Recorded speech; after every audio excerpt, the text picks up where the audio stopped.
everyone, how you doing? We are live on Devsectorseries. So I'm just gonna wait for a couple of minutes for people to come on and log on. Welcome, welcome, welcome, welcome, welcome.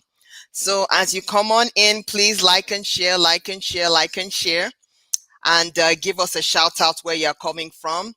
So we're just gonna wait a couple of minutes for folks to log on. Which is really, really exciting. So once you all log on, you let me know where you're hailing from, and then we can take it from there.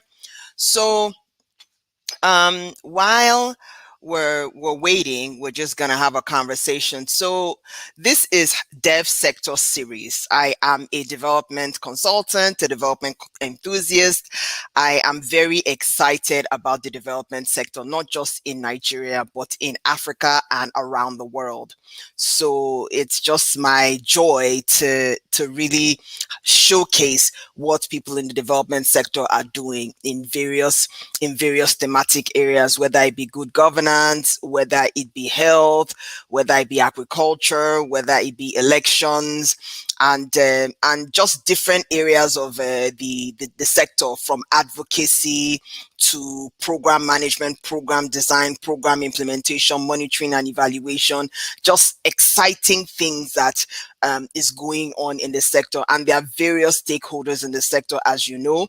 The government sector, they are doing some development projects around the country. There are governments around the world doing the same thing. The corporate sector, they identify some issues that affect their business areas, and then they want to intervene in certain areas, to have conversations about that. There are also development champions that are bringing in innovation to make things happen in the sector. So I want to be able to showcase that on social media, showcase it on a channel, on the LinkedIn platform, and Facebook and YouTube. So as people are logging in, just like and share, and let us know where you're hailing from. So I'm very, very excited about that. So starting Dev Sector Series was very exciting for me. So I'm just going to start by saying a little bit about myself. My name is Efwa. I am the CEO of Social Impact Consulting, a development consultancy firm that works with stakeholders to further maximize social impact. We do this through training, advisory, project support, monitoring and evaluation, advocacy, strategic planning, and institutional strengthening of organizations. And I'm very passionate about this, which is why this channel has been set up. My LinkedIn profile, my Facebook and YouTube channels, which are under Social Impact Consulting. So this is some very exciting stuff. So as you come on in, please just let us know where you're hailing from, so that we can continue to let us know where you're hailing from. So today I am going to be talking about something that is very important to me, which is gender equality. Now, when I talk about gender equality in a place like Nigeria, it's a hot topic, and it's something that I feel like the conversation needs to happen in Nigeria. When I think of gender equality and I think of our gender as women, I feel like the essence of womanhood, the essence of femininity, and the essence of who we are, the way the Creator made us, is good. It's perfect. There are parts of us that when we embrace, we really add to the world. So when there's a level playing field for women, in spite of the fact that we have wombs, we have to have children, we have to pretty much multiply the world, we still have individual destinies that we have to bring into the world. Some of us, like as you already know, Ngozi Okonjo-Iweala, it just became the Director General of the World Trade Organization. And just so many women are blazing the trail. 3 of the major banks in Nigeria, the chair people are women. You understand what I'm saying? We just, even the MD of Fidelity Bank is a woman. And people like Tony Elumelu, who is really pro women, who that has just put women at the helm of various of his businesses. It's we have different destinies, so I feel like it's important um, for there to be a level playing field for women to be able to fulfill their potential in tandem with building their families and supporting their spouses or supporting their fathers and their brothers and their cousins. So it's a case of, and I feel like the essence of a woman's femininity is her power. That for me, a woman does not have to behave like a man or say, I have to be like a man. I need to, a woman needs to be herself, the essence of who she is as a woman. And then when she's able to fulfill her potential and her purpose, then that adds to the world. So this is, one of the main reasons why I feel like this should be a topic of discourse. And I just brought somebody who was perfect to be able to discuss these issues on gender equality, because based on the data that I've seen, according to the World Economic Forum, Nigeria ranks 122 out of 144 when it comes to gender equality. So it is important that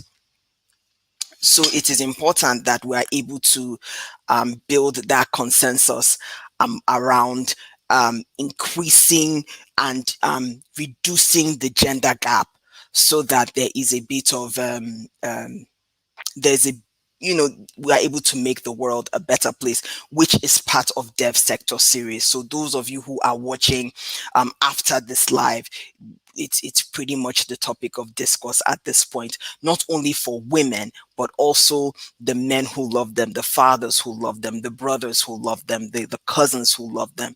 So this is pretty much the topic of discussion. So please, as you get on here, please like and share, and then we take it from there. I'm going to be introducing our speaker in a few minutes, and then we take it from there. Okay. And then the environment was cleaned up. The first time I was hearing about this stuff, it was totally new to me. With social. Madam Ene Edeh is an economist, teacher, mass media practitioner, human rights advocate, as well as a social and political activist. A victim of teenage marriage, Ene has grown into a dedicated advocate for the rights of women and the girl child. She has vast experience in social development work, with specialty in gender advocacy, behavior change communication, program planning, and media profiling. She has contributed to various radio, television, and public debate for all-inclusive governance. A public affairs commentator, she has worked with several newspapers before publishing the Woman Today newspaper. Ene has also produced electronic media programs such as Women in Parliament, Gender Dialogue, and Gender in the Balance. Madam Ene now serves as a consultant for a number of national and international development partners, donor agencies including International Republican Institute, the National Democratic Institute, Search for Common Ground, and British Council. She also works with national and faith-based organizations such as Women Model Center Jos and the Catholic Diocese of Makurdi. She has also worked as a volunteer, mobilizing women and persons with disabilities for organizations such as the U.S. Embassy. Her greatest passion is advocating for the betterment of women, girls, youth, children, and other vulnerable groups. Let me introduce to some and present to others Madam Ene Edeh.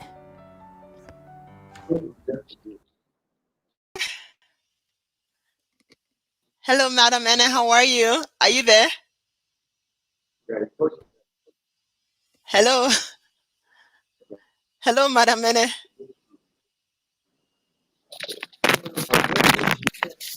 Hello. Hello. Hello,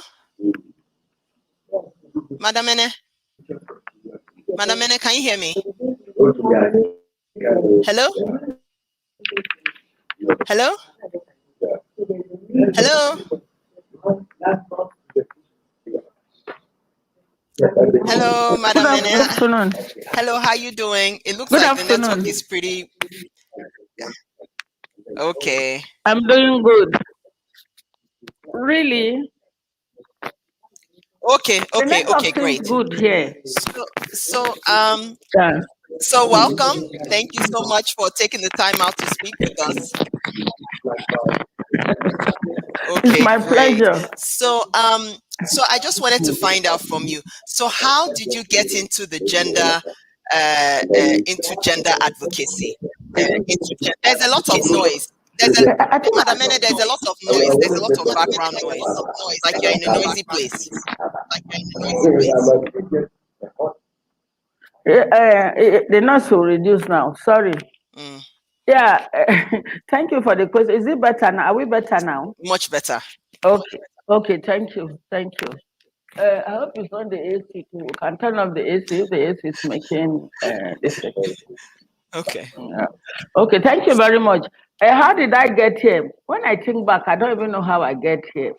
Mm, I would say, as a result of my early marriage, I just found myself advocating naturally. And I saw mhm, myself aligning with people aligning with me. And I saw myself saying things, and they say, "Oh, you are an activist." I say, "No, I'm not an activist." So they say, "You are talking like an activist." Then suddenly, I had to now, the first thing was for me to publish the Woman Today newspaper. And I said, mm, seeking equity for development. Wow, seeking equity. Somebody said, no, you are doing more than seeking equity. You are not seeking mm, equity for development. You want to overthrow the men. This is feminism. So it began to mm, grow in me the awareness mm, that, oh, it means there is possibility of making impact. And there are people too, there mm, are allies that one can work with. That was how I I got see. into activism. Yes.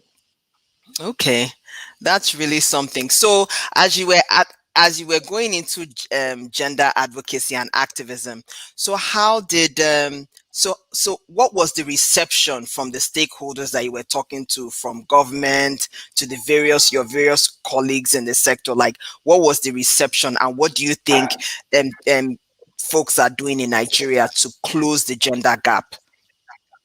Yeah, anywhere in the world, there is always that resistance. There's always that Mm-hmm, pushback.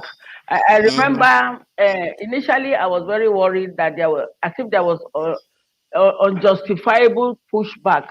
I found mm-hmm, it unreasonable and mm-hmm, unnecessary. But when I read mm-hmm, in an NDA book on female mm-hmm, leadership, and there's mm-hmm, an entire page mm-hmm. devoted to resistance to gender equality. I say, wow. So this Mm, thing is global. So I was a bit mm, more relaxed. There are mm, those who outrightly reject and resist mm, what you want to say. They don't even want to mm, listen. There are others mm, that think that, oh, you are into feminism. Those who had to burn their mhm. bra in the early 70s.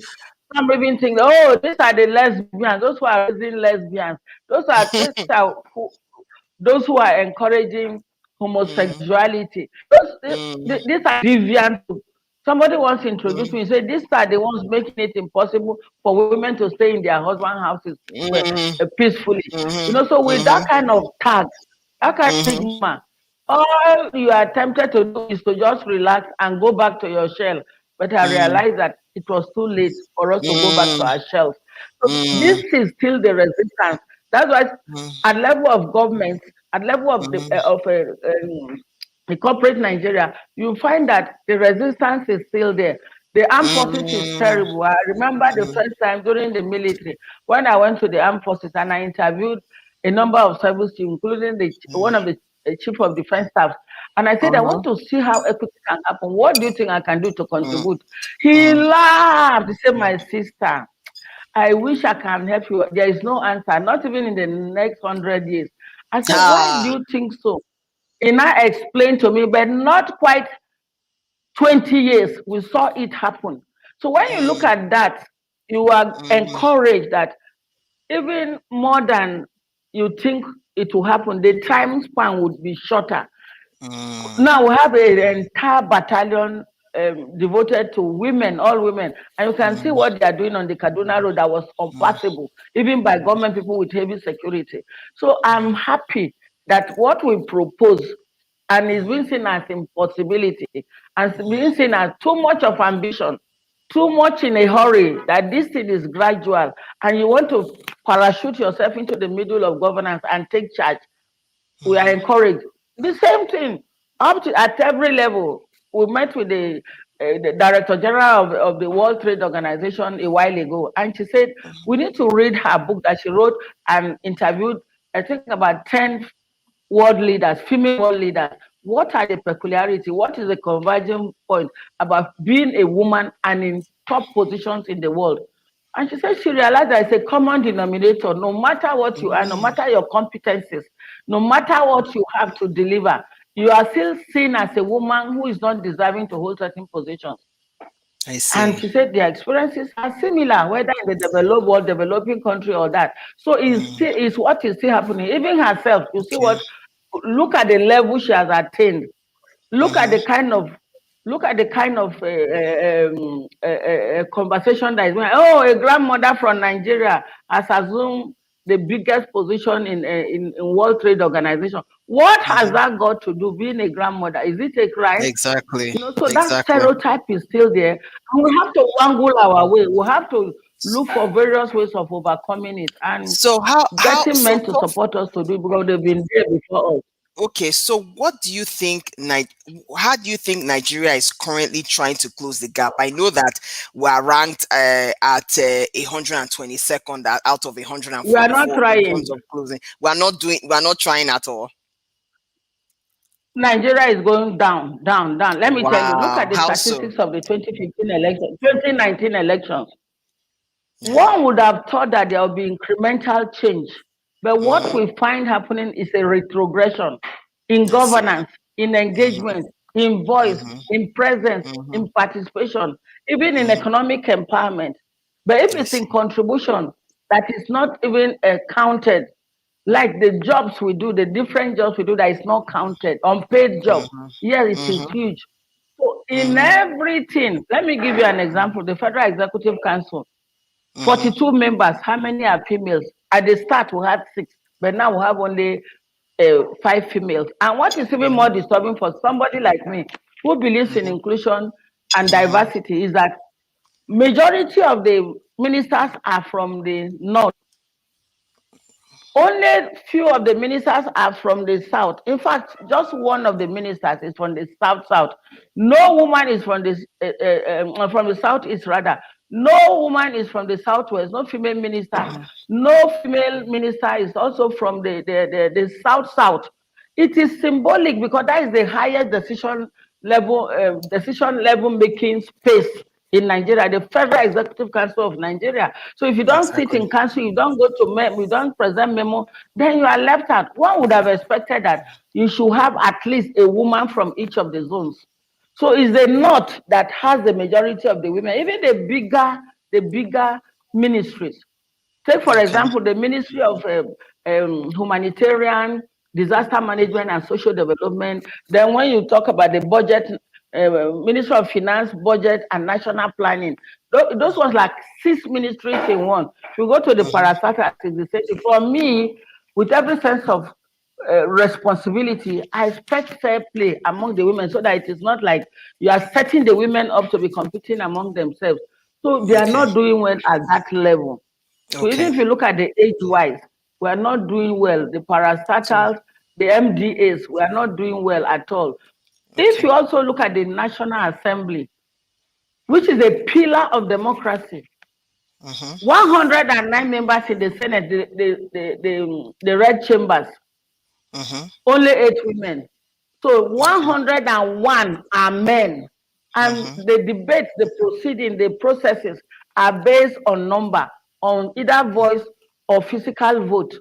So if you are to vote on any matter, how much can you lobby the 101 men who are mostly not sensitized to understanding gender issues and being sensitive about diversity?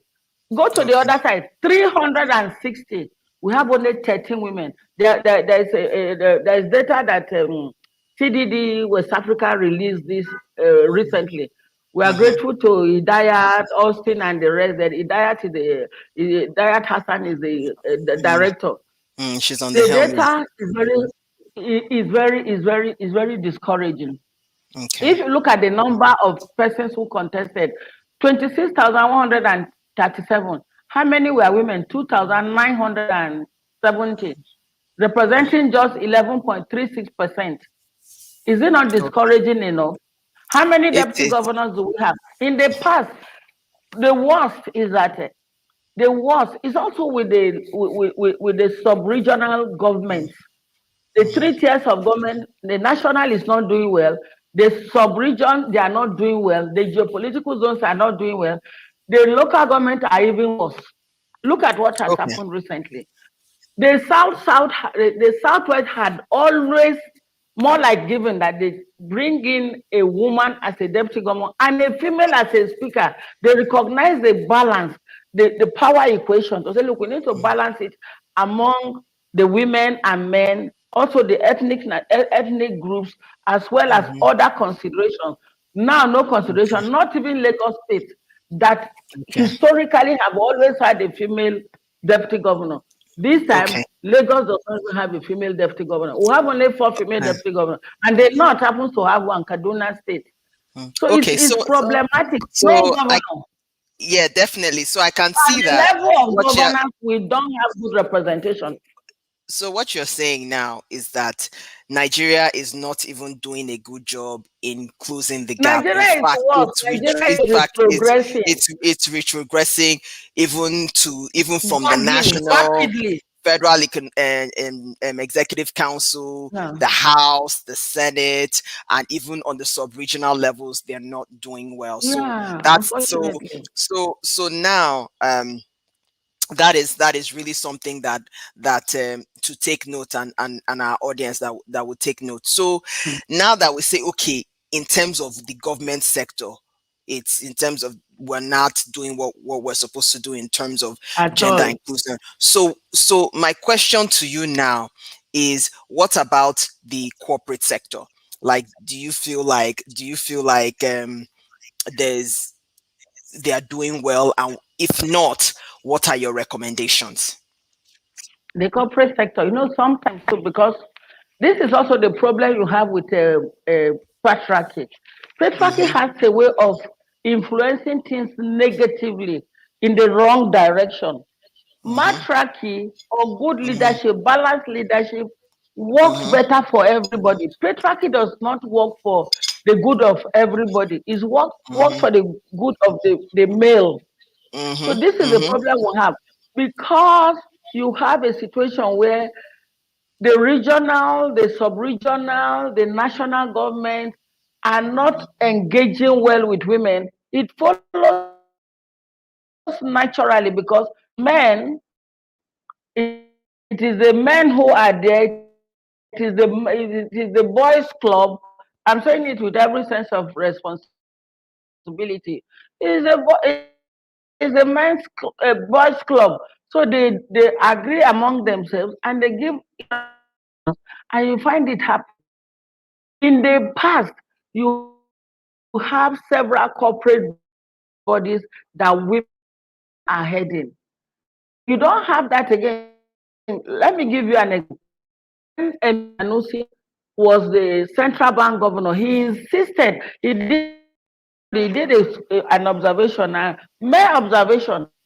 He said, look, mm-hmm, why is it that men are always coming to see me once it's past close hours, working hours? That is 5 p.m. Then he got to know that the women would have gone home attending to the numerous roles that they've been given. And he looked closely to realize that within the committee of bankers, realized that they are 50-50.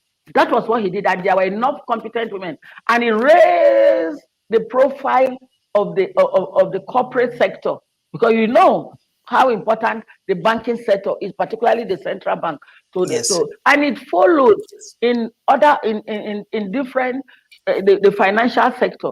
So there was that growth, and there was also that equity in terms of capacity building, in terms of visibility of women, and the rise of women is part of the reason why you see now we have a female as a deputy governor, and it's not the first time. We have had 3 females.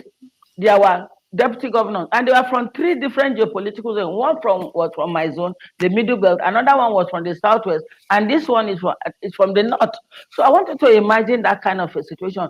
Even growth is encouraged, but now look at key corporate organizations who part of their social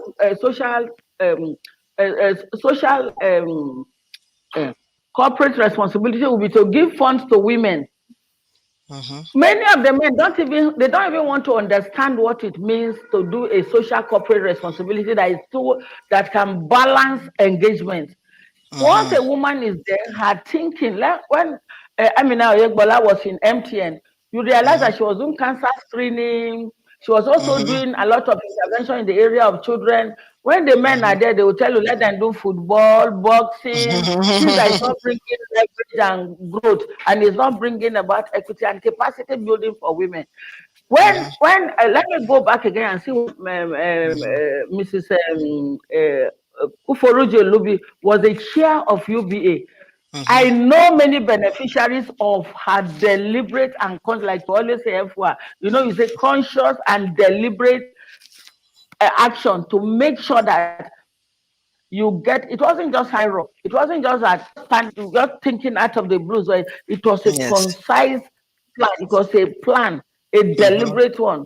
It was consciously done that, look, this is our target. She was able to grow women. Why is it that UBA was so well recognized them? Young people, old people, women, men, there was equity. What she has done, what we had a semblance of that recently when Mrs. Awoshika became the chair of First Bank. So you just can see that when women are there, you see what they do. You see when Dora Quinley was Minister of Information and National Orientation, the woman they call the Stella, can you imagine? Emzo. You know what Emzo did? Mrs. Stella, the pharmacist Stella of Emzo. You know what she did? They had I was Okoli. I was part of a team of journalists that went to Lagos to celebrate Dora Akunyili because Dora had done a revolution, has caused a revolution. Dora Akunyili, Professor Akunyili, in the pharmaceutical industry. She made sure that somebody would say her headgear, even when there was conspiracy against her, and there was gunshot, her headgear collected the bullet and threw it away. That was how much God even helped. So what exactly are we saying? If a woman is in position who can say it. When I was excited recently when the DG of the stock exchange was saying we need more female stock brokers, people who will not compromise the system, who will not push for I was talking to a young woman this afternoon. She said she's in the petroleum, in the oil and gas industry. She said, those who are in the oil and gas, we are just 15%. So who should be the ones that will be in the oil and gas industry? Stock exchange that you need density of integrity, commitment, as well as sincerity and honesty to be able to drive. It's women, those who are interested in details, who can push and ensure that we don't have a situation where some people are cheated, where you can really see equitable distribution of resources, give to everybody what is due, is a woman. So if you put a good woman, we know this already. There is enough empirical research to show, empirical evidence to show that once a woman is in position, their first thinking is, how can I make a community better? How can I make a constituency better? How can I make a family better? You will not be thinking of how much you can acquire to be able to use it to oppress people. The money of women is used to build, it's not used to destroy. But the opposite is what we have seen. A woman will not think about hardware to see to how to protect herself or how she will defend herself against her both imaginary and real enemies. But we have seen that with the men generally. So it's problematic. The corporate world is not doing well, even in terms of even getting women. Look at people like us. Look at our hair. Is it not enough for you to showcase to say, let us use it for one of the billboards and get money, because they know that the money that Ene will get, it will go and empower women. So let's leave that one. By the time she empowers women, why she have women like Olivia and some other, the whole world will be in trouble. So they are very conscious of this. So they deliberately will not allow money come our way. They will not allow us to be empowered. They will not want us to build capacity. They will not want us to be stable. But when you have resources you need, you'll be stable. And you'll be able to Okay. support it. That's how when women complain that, look, women don't support it. I say, is it not when you're a bit stable, you'll be able to support? Is it when you are So, looking for sustenance? that so I think what you're really saying is insightful. What you're saying is that the corporate sector could do more, and that, Much initially more. when Sanusi came into central bank, there was a bit more empowerment of women, and then you give examples Yes. such as UBA in terms of what they were able to do for women. And I've even watched Elumelu even have women be at the helm of Yeah. his affairs on just about all his Dangote business too. units, Yeah. Dangote and a couple of others in the corporate sector. So now Yeah. is initially starting to trickle down. You talked about Awoshika in First Bank. I can even add Yeah. Osariti Demure from GT Bank. Exactly. So you have a Exactly. few that have come up Yeah. the ranks, but you're saying that more Yeah. can be done in terms of gender Absolutely. equality. Even having a situation where there's childcare in the office, the maternity leave, and even equal pay for equal Yeah. work. Just some of those various Exactly. issues that Yes. affect women in the workplace. Because if there's because like I said initially in my first when I wanted to introduce you earlier, is that we're not saying we should become like men to request for At equity, all. because I feel like the essence of the femininity of a woman is where our power is. You know, Yes. compassion, empathy, Yeah.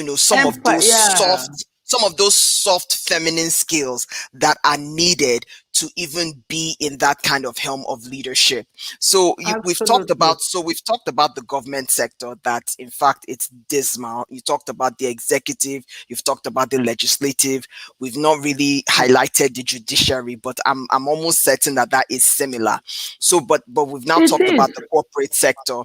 So now I want to now Yes. segue now into I want to now segue now into the development sector. Like, what do you feel like civil society is currently doing to enhance gender equality?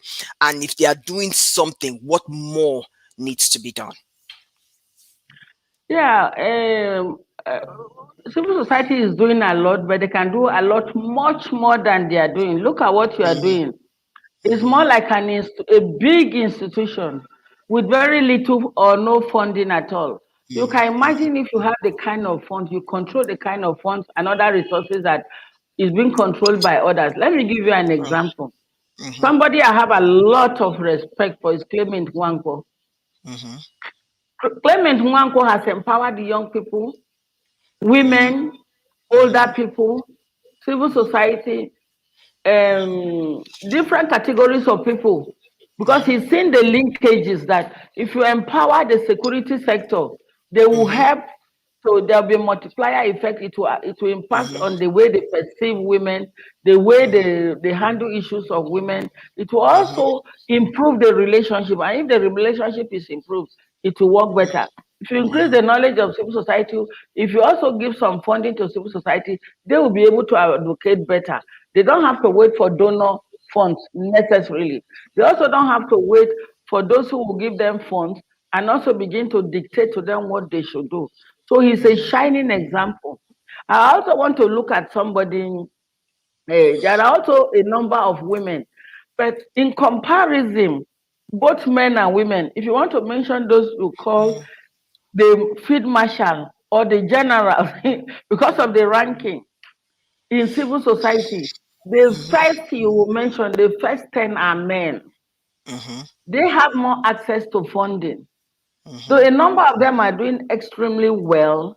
But if they have one money, it's also in the hands of a woman who has knowledge, who has the skills, it will do much more better. So even with the funding, the donor agencies too are a bit biased. You find that they will hardly want to commit such money to a female. I want you to look at somebody like, Grace Jerry. Grace Jerry is doing fantastically well. Kaito Mo is doing well. Patience Ugolo is doing very well. Are persons with disabilities. But you know too that the money, the funding that somebody like David Ene Edeh gets is bigger. Is it because of the patriarchy, the way the funders to also perceive it? Okay, I want you to imagine somebody, a Samson Itodo. He gets funding up to like R1 billion. If it was our sister Cynthia Mbamalu who is running the NGO, will it be the same kind of response she will get from them? So there's also little biases with even the donor agencies. The corporate world will prefer to commit their funding, chunk of their funding and other resources to males. I know a number of men here who have massive buildings as where their NGO is hosted. They are not renting. But a number of us, that's why the work we have done, we are not even able to do that. For them, one consultancy alone they get can the administrative money they get from there or the overhead, whatever is due to the organization and institutional money, is big. I want you to imagine R1 billion, and you are talking about 15 or 20%, depending on the disposition of the funding agency.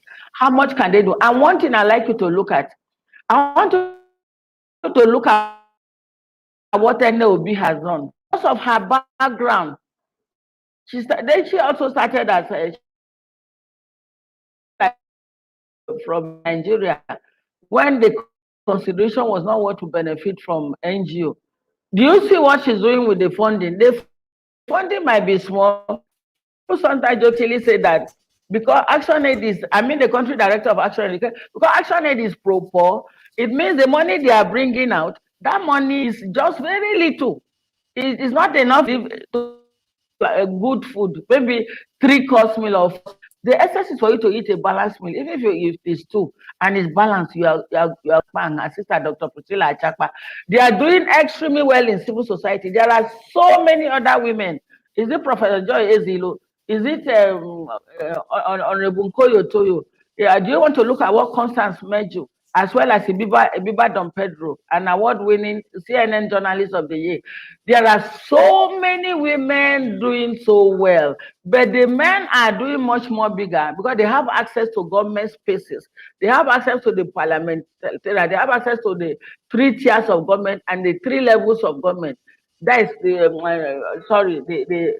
3 tiers of government, as well as the 3 levels of government. That is the state, the local government, as well as the national.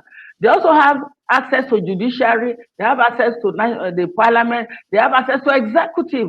So these people have access, and you see, power play as well as access to power relations helps to translate and transform relationships, and it makes people bigger. That's how many of these have grown into institutions, and we were like this.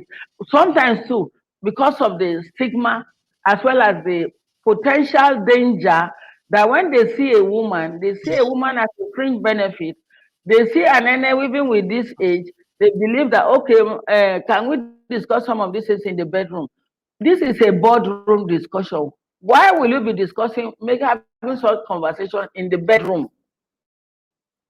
And if you refuse to honor such ungodly and unrighteous, not even interested in the phone. Yes, a man can go because of the way we are in this society, but why should the conversation be in the bedroom? It shouldn't be. The conversation should be at the proper places. So we are so endangered, and the way God created us. I want you to look at Efua, my sister. You are beautiful. Everything about you is beautiful. Doesn't mean you are out there for anybody to. It's not done. You are not for everybody. You are not. You are not there. You are there to do your work. You are there. Your beauty is not to be misused by anybody. So this is a challenge we face. Each time they see us, part of what they use as weapon to chase us away, they can bring. They are not condition we'll ever be able to meet. So this is the reality. So what can the civil society do? The civil society can come together and see how they complement each other. They are not competing among themselves. And there is something too I like us to be able to do. They should be able to build the capacity of one another so that they can grow together. There is no competition. And even if you are not acknowledged, there's a way nature and society, some continue to grow, they continue to get. So it's problematic for us. That the donor agencies too, which is not necessary. So They should be yeah, able to and I think encourage them. Mentorship should be encouraged. I think it was what you're saying is really insightful, because you talked about the patriarchy already in civil society, that even Yes, that there needs to be more inclusion, and yes, women need to have the platform to be able to get more yes. funding to do more Engage. work, that women, and Yeah. you give various examples of women who are doing phenomenal work within their organizations Mm. but don't have the access like the men do. You understand? Exactly. So that, and then I think that should also be considered as well, and you mentioned it as well, is that the civil society space, the civic space, needs to communicate with each other, so folks are not working in Yeah, silos, exactly. and so that everybody is able to work together, and that Absolutely. donors should even give a chance for women to be able to prove themselves and prove that they are just as competent, and are able to make just as much of an impact as the men are able to, as the men are able to make that very same Absolutely. impact. Yes. So now I want to now segue into um the GEO bill that did not go through. You get what I'm saying? I Very don't know if frustrating. you remember that. Very So well. um so Yeah. like, what do you think can happen to help our country be ready for something like that, so that women are able to, that bill can pass, and women can get a shot, You know, there was can even get a shot a of. okay. So what do you think? Do we have a shot towards I don't know, Yeah, equality of look at some it. Even sort? that, even that alone. You see, for the fact that Honorable Olujumi sponsored that bill alone, there was attempt to ensure that she didn't come back to the Senate. There was that Mm-hmm, conspiracy.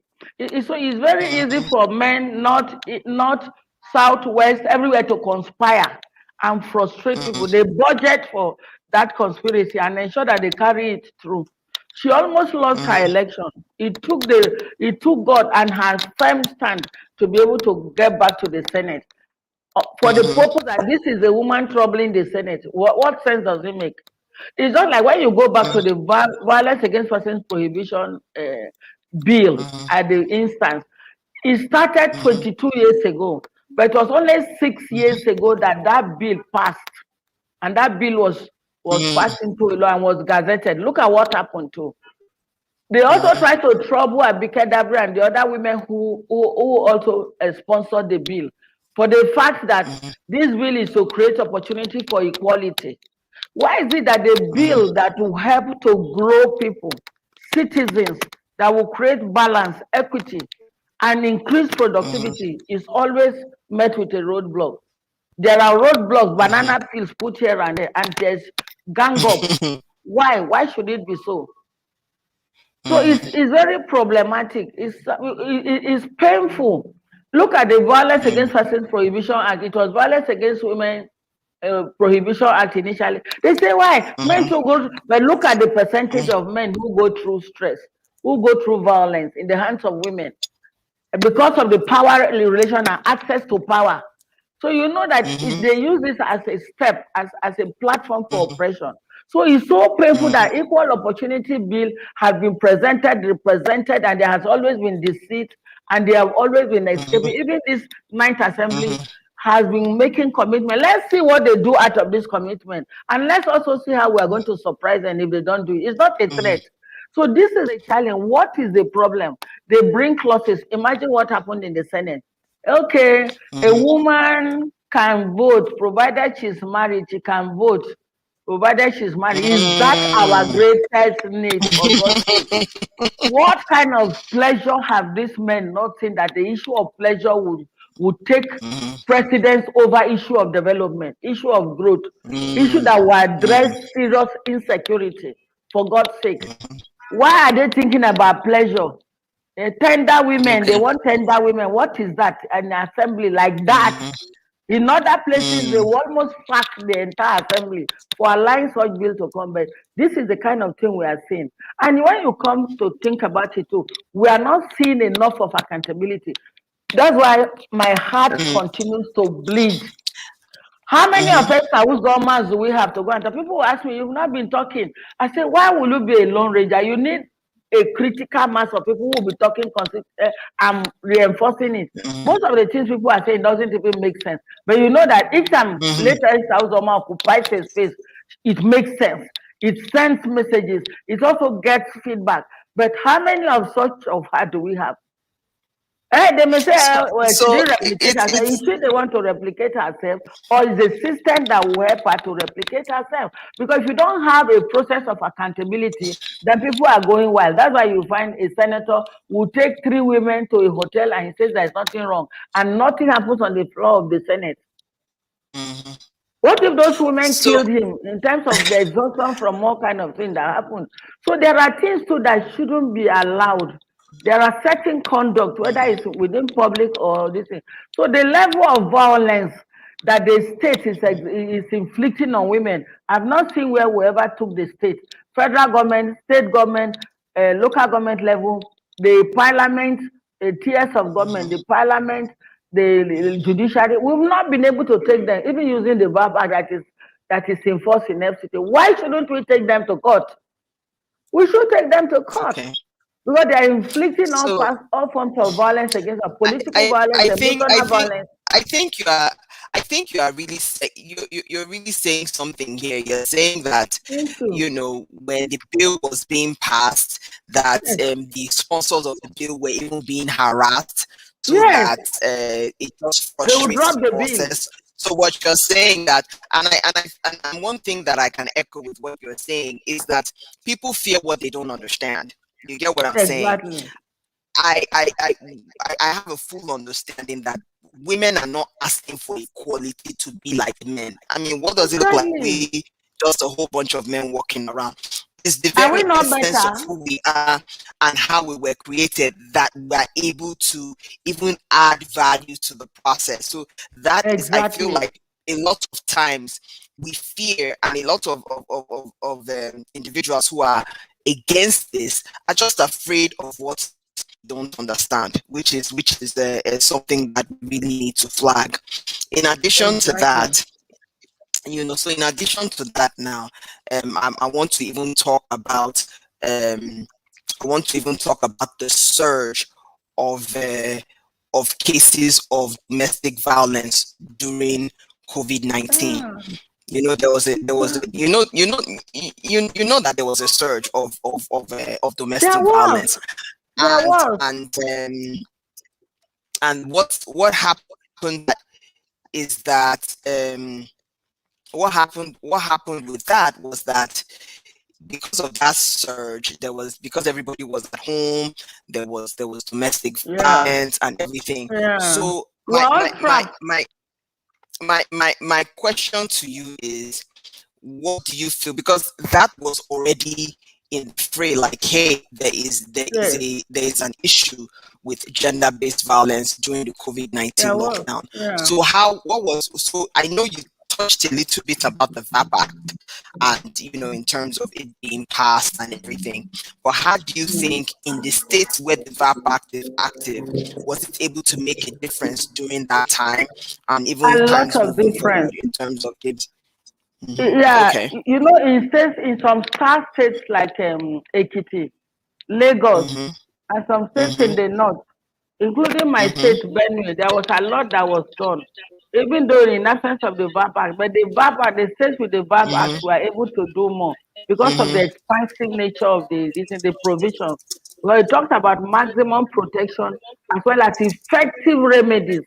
And this we are able to see, though the VAPP Act is also the VAPP Act is being underutilized. We are not engaging enough on the VAPP Act. We are not utilizing the VAPP Act sufficiently. It's underutilized. There's under enforcement of the VAPP Act. Take for example, Section 23, we talked about political violence. We've not seen anybody, no government, no state party, not even a political party has ever been taken to court for the violence they inflicted on women. Let me go back to a question you asked. In FCT alone, for a period of less than 2 months, we had a spike, 105 that the FCT response committee was able to report. 105 is monumental for a 6-area council place like here and the seat of federal government, where all the institutions are located.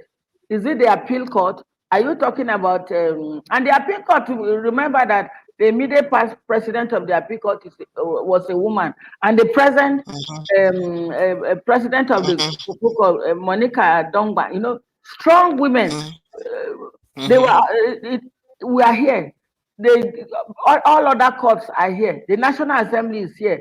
Everything, all the structures we need to make sure that the justice system or women secure justice. But did we see that happen? Well, what happened at that time? Because there are many of the people who are in different tiers of government and different levels of government that were also involved in violence. So we saw a lot of prejudicial pronouncements. That is emotional pronouncements that were based on emotion that are not known to law. Imagine somebody, either of the inner bench or the outer bench, whether it's of the High Court or of the Supreme Court, every level. Imagine that the person is somebody who violates the rights of women, and the person is presiding over a case that is being prosecuted using the VAPP Act. The natural thing for him to do to bring in his emotion, to say, "Come, madam, what is that? You want to use that seat?" Looks like the network is very bad. Oh, really? I can't hear you very well. Me, I can hear you. It seems like they. And the thing is, we are struggling to hear you. Oh my God. Okay. Oh, me, I can hear you. Okay. So let's keep going. Maybe to clear up. Okay. Oh, so sorry. Okay, so sorry. Then this is a problem too. We have been insisting that key positions give it to us. Women know how to nurture. We know how to speak to systems. Imagine there is a woman who is in charge of communication. We will not be having these challenges you and I are having. Just watch everywhere a woman is. There is the peculiarity she brings to being. Even if the equipment will not work, she knows what to tell the equipment to work. So we are also being affected. Our communication, what we are doing is also impacted by patriarchal governance. So it's a problem for everybody, but we are not accepting. Even the insecurity you see. So during the COVID, there are so many, several, because like one girl said, one thing she didn't like about this is that they were locked down. And our capacities were locked down, our resources were locked down, and we are brought face to face to people who threaten us. We are brought face to face to offenders. Imagine you are locked in. Many of the people who are in charge, even the COVID, the presidential committee, everything go and it was gender insensitive, it was gender violent. What did they do? They didn't take cognizance of the participation of women, that women were affected differently or impacted differently. So at that level, there was problem. Women were affected because they didn't see themselves as being part of what was happening. They didn't have enough opportunity to be responders. They didn't have opportunity to be go and even look at journalists covering the COVID, all the different COVID processes in all of most of the heads of the COVID, whatever they call it, panel or team, they were headed by men mostly. I think it's only in Cross River that it was headed by a woman. And you can see the impact of the female leadership in Cross River. The in charge of a medical doctor in charge of health. But at national here, the Minister of Women Affairs struggled to be there. It didn't work out. They happened to just manage to accept the Minister of Disaster, Humanitarian Disaster Management and Social, because she happened to be the one in case there was disaster. So that was more like inevitable to them.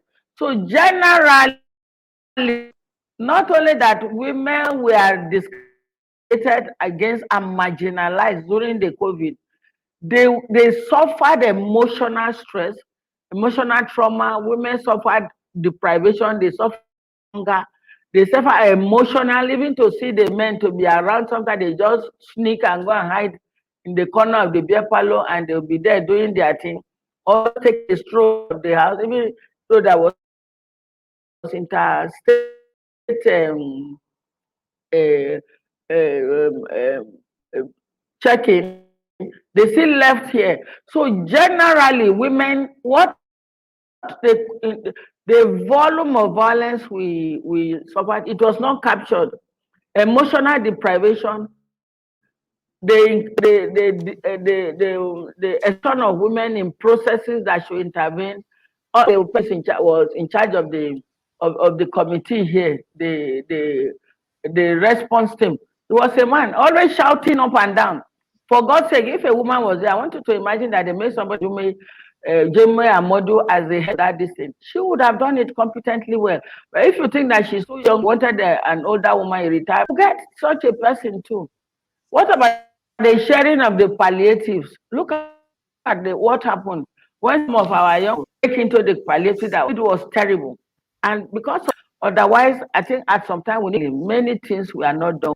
The statistics are not completely part of the processes that were the Minister of Women Affairs and the Minister of Humanitarian even did. It will not get to women at all. If they have the choice, this vaccine, for those who want to take the vaccine, it will not get to the women.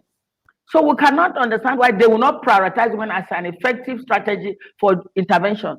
Why? When you know that this will give you an edge, it is economical, it's efficient, it's impactful, and it will make everybody happy to bring peace. Why won't you do that? And the media, how many of the women are there in the media? There was a young woman who was always asking very critical questions, and they kept harassing her.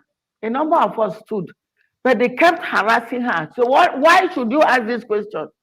Why won't she ask? She has to ask because she's a citizen. So Madam Ene, so it's really something that you really highlighted, how women were affected by COVID-19. Yes. How VAPP Act was able to make a difference, and some other issues that really affect women, as like the palliatives and in terms of the interventions with COVID-19 and what have you.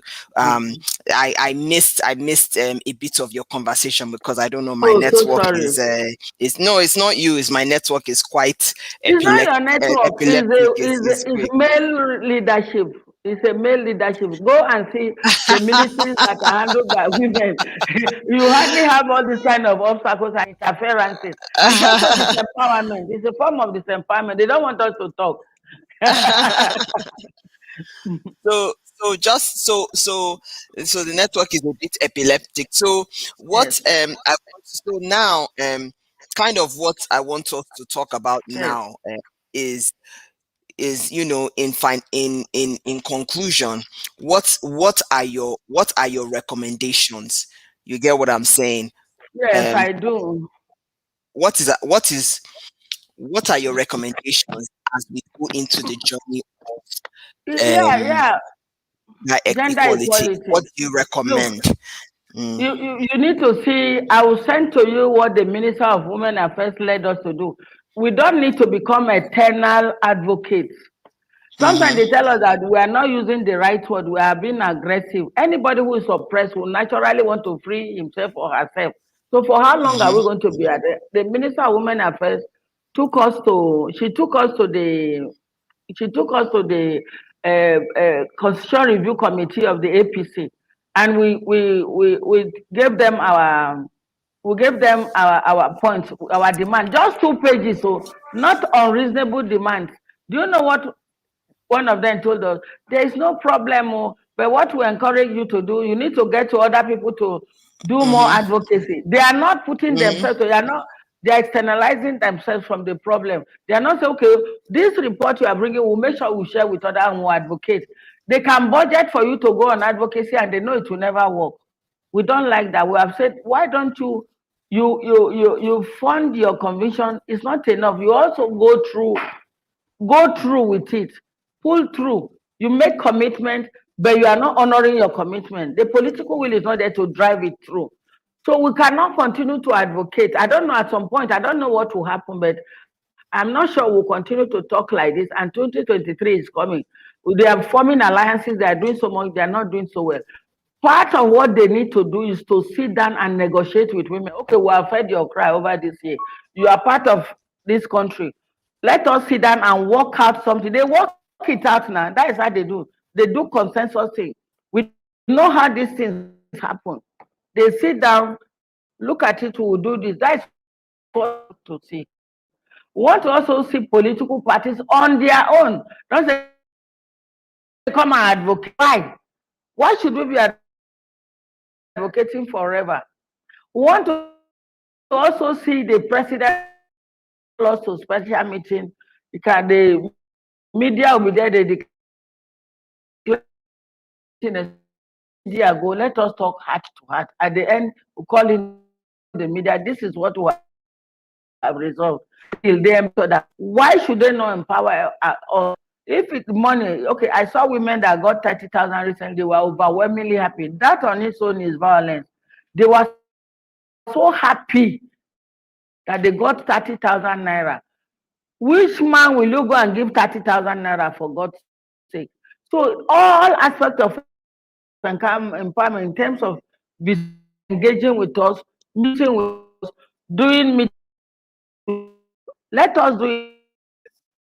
Telling us what they will have in the budget, budgeting for the Ministry of Foreign Affairs, the Constitution review, put it there in this in black and white. It has happened any power out of anybody. It didn't reduce any man to something less than human being. Put it in the Constitution that be explicit about gender equity, that look, no sex should occupy more than half of any of the position, should be 50-50. Put it there. You will find the people to empower. Make it more explicit, the Constitution review. All the documents we have, put it there. We don't need to come and advocating. Why should we advocate? We have done this advocating over the years. This is the time for implementation. And for the national, for the those who are just there, they are just power brokers. They are just godfathers. We don't have a single godmother. You to call yourself to order and say, look, we must look at the statistics. It's not in good light. How can we make this better? How can we offset this deficit? It's a governance and leadership deficit we are carrying, and it's a debt. You know what I mean? You carry a national debt. It's a weight on Nigeria. So how do you want to lift this weight off Nigeria? We're also interested in how do you want to empower women in terms of giving them structures to build so that they achieve financial independence. It will not take them away. They will not rebel against you. They will still be your wife. They will still be your daughter. It will not change anything. It can only improve everything. So we want to see the gender and equal opportunity be passed We want to see that past. It's not taking anything from anybody. We want to be able to see if they are doing a meeting, 50 of us there are women. We want to be able to see a process that recognizes that women are human beings. We don't want violence. We cannot demand for sex. Even if a woman brings herself to you, say, no, it's violent. I will not be part of it. Before you say political food, IDP camp, pension, every demand for sex. Let that demand for sex. That a woman doesn't mean that you should be looking for to do to her to take her to somewhere. No, it's for God to be glorified. It's not for anybody to feed his ego and say you want a fine woman, you want 20 women. No, don't come and demand for sex. There's no barter. Sex for grade, sex for everything. No, there's so much demand for sex. Don't harass women. Emotional violence, psychological violence. They cut to ensure that they are part of gender equality. When they bring case to court, don't begin to ask women ridiculous questions. Ask them proper questions. No emotional judgment. Give the judgment according to law and what is known to law, and make it to have human face. Finally, let us give women education. Mentor them unconditionally. Don't mentor me on condition that I 8 times a week. No. Mentor women, teach them pitfalls. These are opportunities that these are situations that will make you to fail. Don't allow women to fail. It's not acceptable. Don't make them to be running up and down. The men budget for themselves, but they will not budget for women. They're not threatening women. We are not a threat to you. We have served enough. We have prayed enough. We have been loyal enough. So reward the loyalty. Reward our capacity. Reward our patriotism. Reward us for everything we have done. Other countries are running. Then we are slowing down.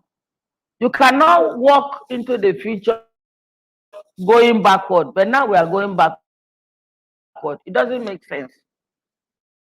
Nigeria is too much to be behaving like this. Everywhere we are respected. Anywhere a woman is out there, she's doing very well. So why are we now looking down on ourselves? Are we the one to bring ourselves down? The women need to elevate countries. We have done that. So what is the problem? Are we afraid of women? What is that Senate populated by women in 2023? Let a congressman who say, I'm stepping down because of a woman. I want a woman to come in my place. For God's sake, women serve. We are not going there to enrich ourselves. We are not going there to impress anybody. Do the passion we have, the desire, the empathy we have is towards service. Please, enough of misery. Don't make women miserable, please. It's not good.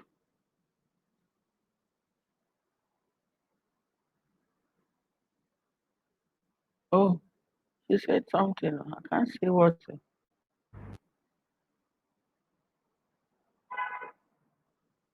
Yeah, okay.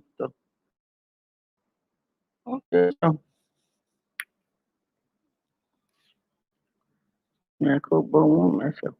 So which one have we typed?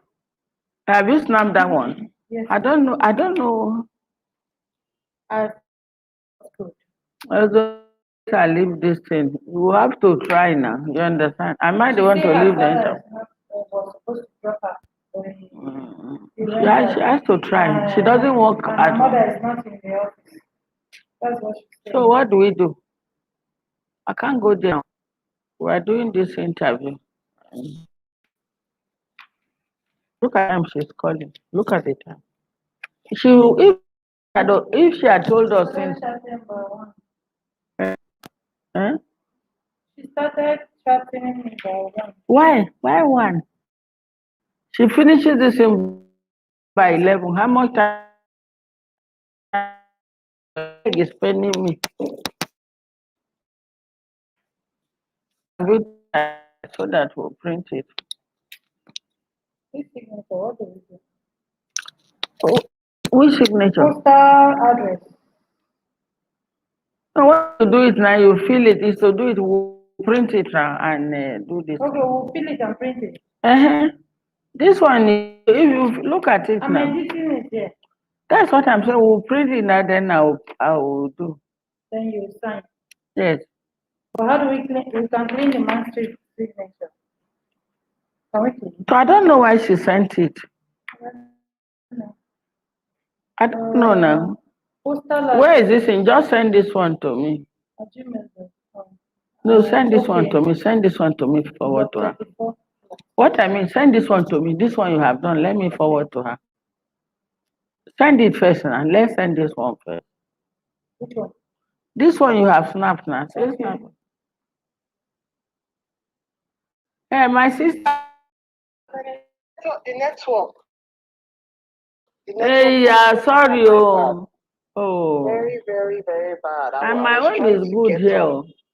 Mine just, I don't know, Etel just decided to act the fool today. Hey, yeah, sorry about that. I was really struggling to hear you. Then the thing will go, it kept going in and out. Now it's not even allowing me to go back in again. Yeah. So I don't know. It's just, I don't know.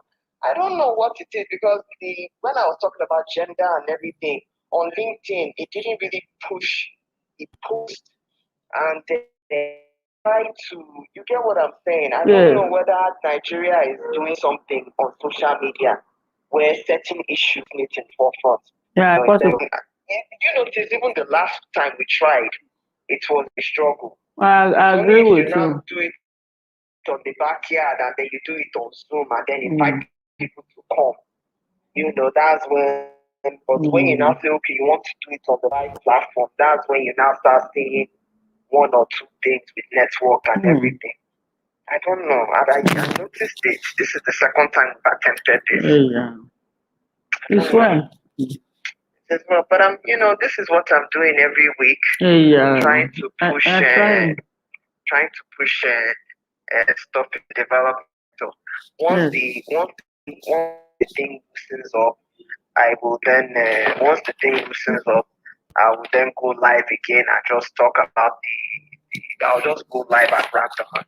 Okay, why don't you try this in sometimes? Why don't you try this in some? The what? What is it called now? Why don't you try MTEL? MTEL is good. Because I tried. I think I tried MTEL. My neighbor was using it, and sometimes I would use it when my internet was not good. It's Madam Ene Edeh, to me, all of them are the same. Yeah, right. I was using SpectraNet. It was good for some months, then it now started getting horrible. Can you imagine? So they're all cut from the same cloth, if you ask me. Yeah. But I'm sharp.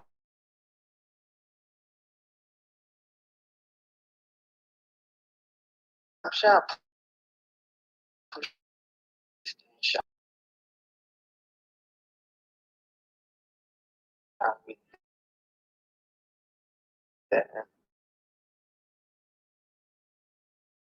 With Devsectorseries,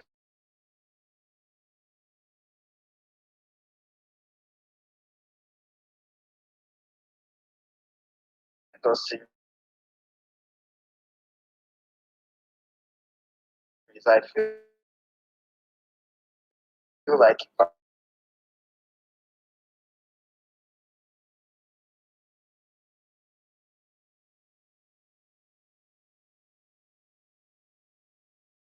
I'm consistent,